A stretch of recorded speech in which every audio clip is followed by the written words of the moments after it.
If we were to survey 100 different people, say 40 Republicans, 40 Democrats, 20 independent libertarians, and say, how well of a job you think Biden's going to do given the State of the Union speech, okay? And they put their scores. Before, okay, not after, before. I think the average person's going to say, a 4, a 5, it's what they're going to expect for him to do, right? It's like a guy you have that's on the bench who averages 6 points a game, and you put him in, he scored 17 points. And you're like, dude, we were not expecting 17 points from this guy.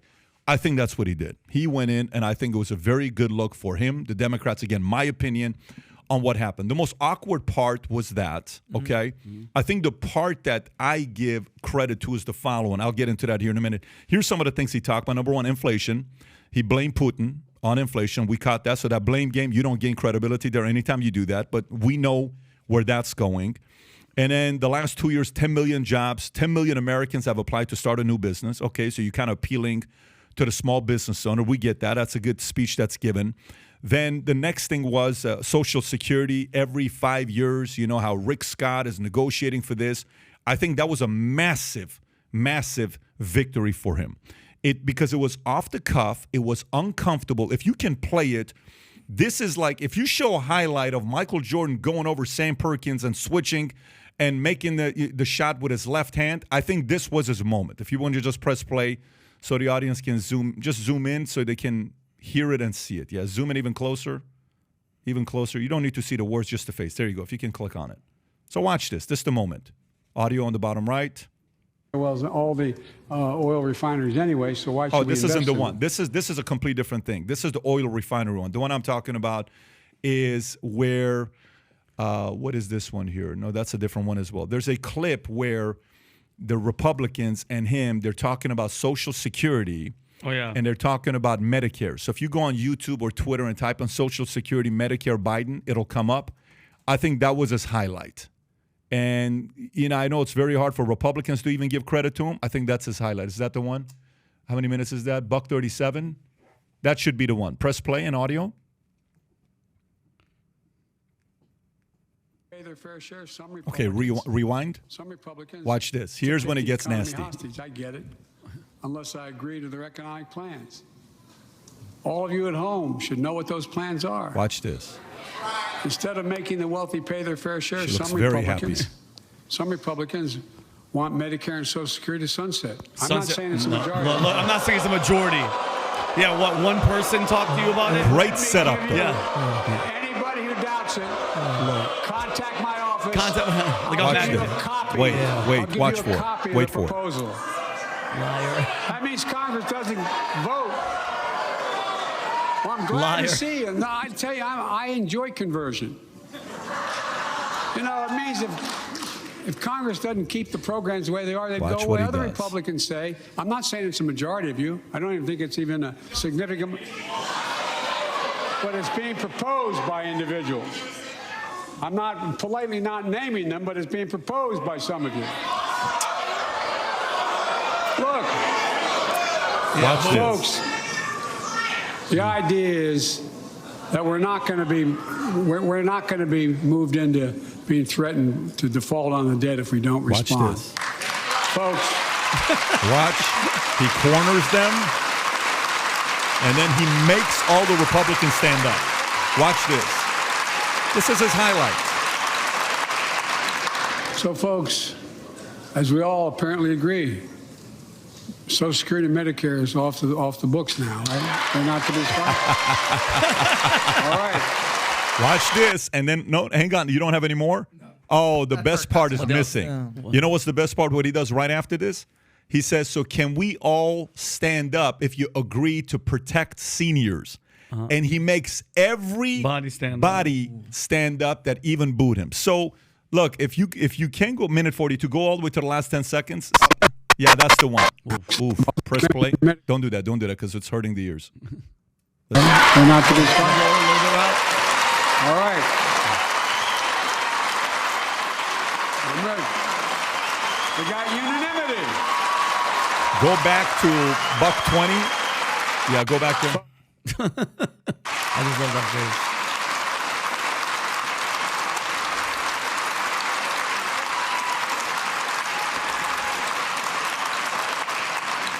So, folks, as we all apparently agree, Social Security, Okay, Medicare we is already off did the this. off the Anyways, books right now, afterwards, right? he makes They're not everybody gonna stand stop. up. You can just pause it. He gets everybody else to stand up. So I thought that was a defining moment for him. That's a highlight, okay, for him to, and this is why. Let me explain why. Okay, you have to know we don't sit here every week and talk about how amazing Joe Biden is, okay?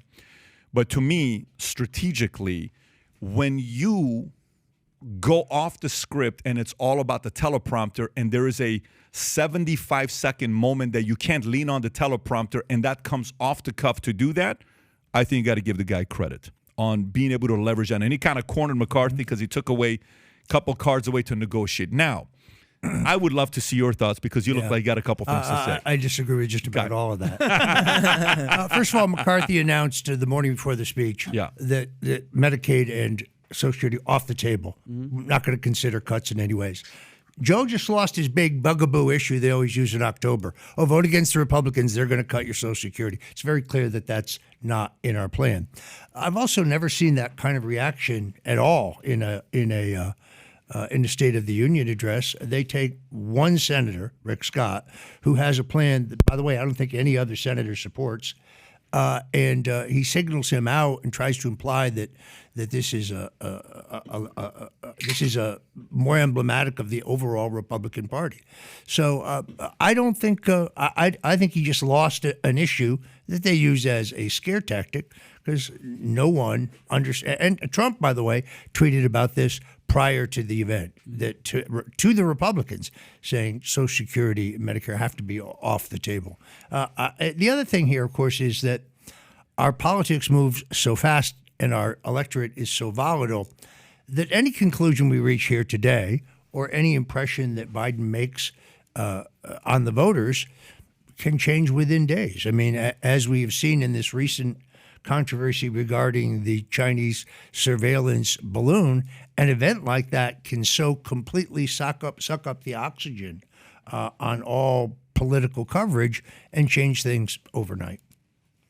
No, I absolutely kind of agree that he did.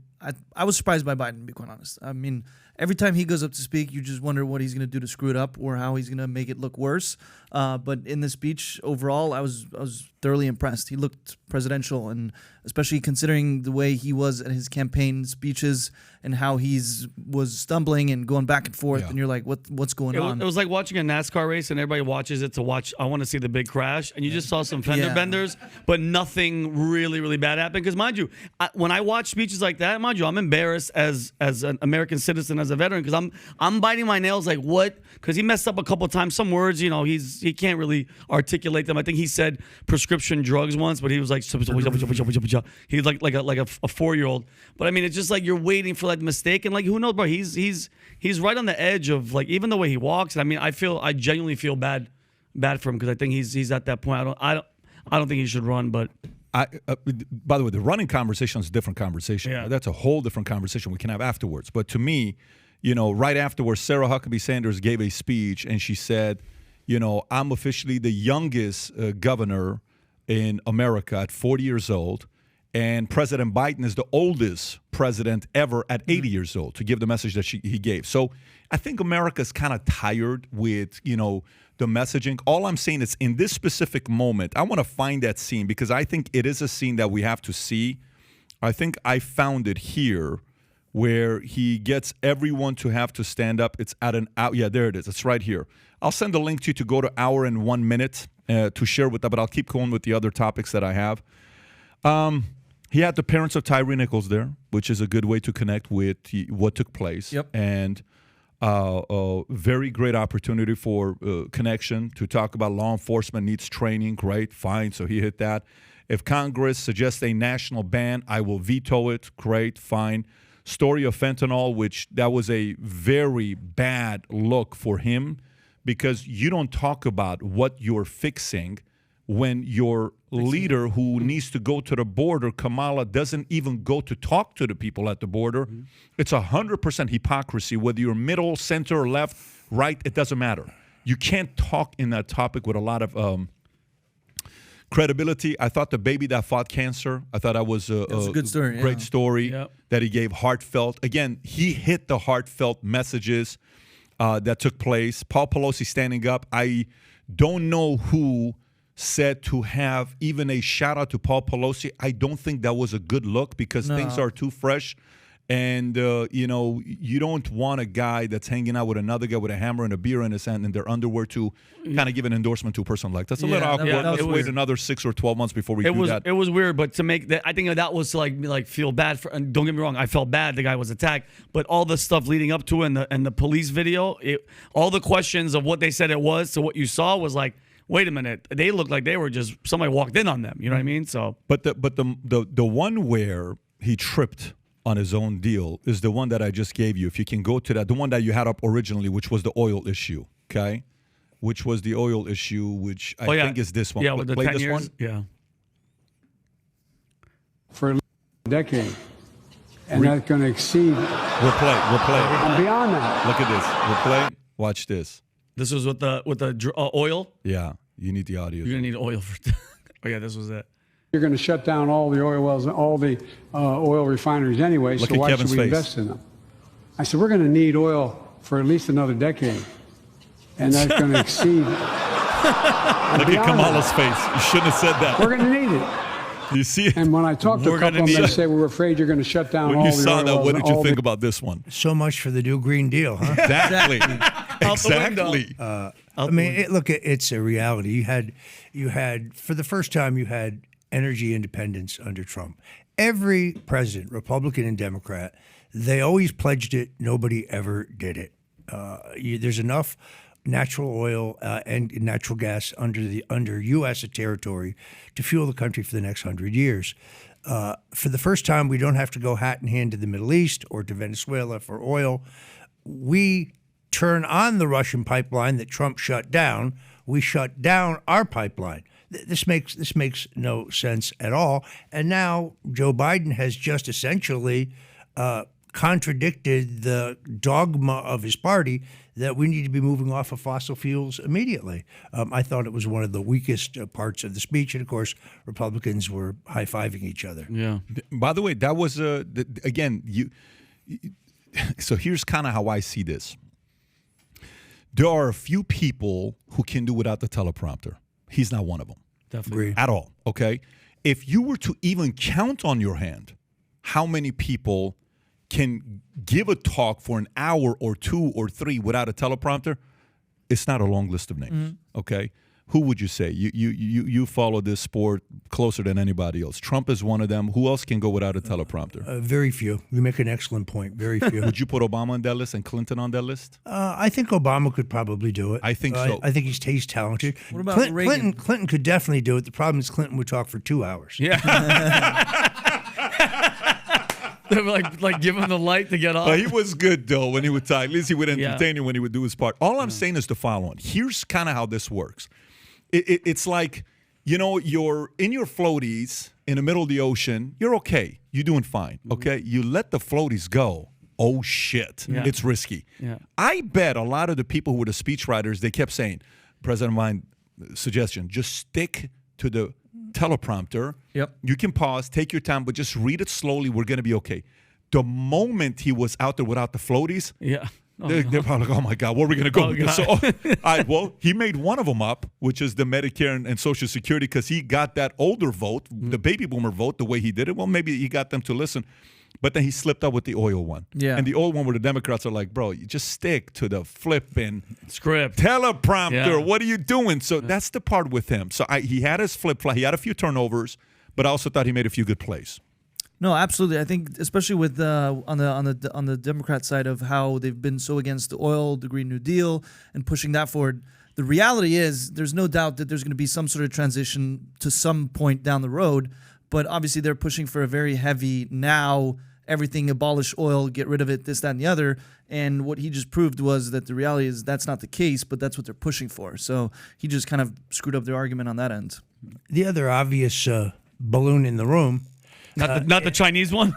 is that he has a little section in there where he talks about being tough on China and saying, well, we just were tough on them. But in fact, we let this balloon into U.S. airspace. We let it essentially navigate all the way across the country from Montana to the Carolinas. and then only then do we do anything about it other than sending a strong letter to the Chinese. I think he sustained more damage from that over the last week than anything he picked up with tough on China rhetoric in this speech. The Chinese were paying us billions and billions and billions of dollars in tariffs.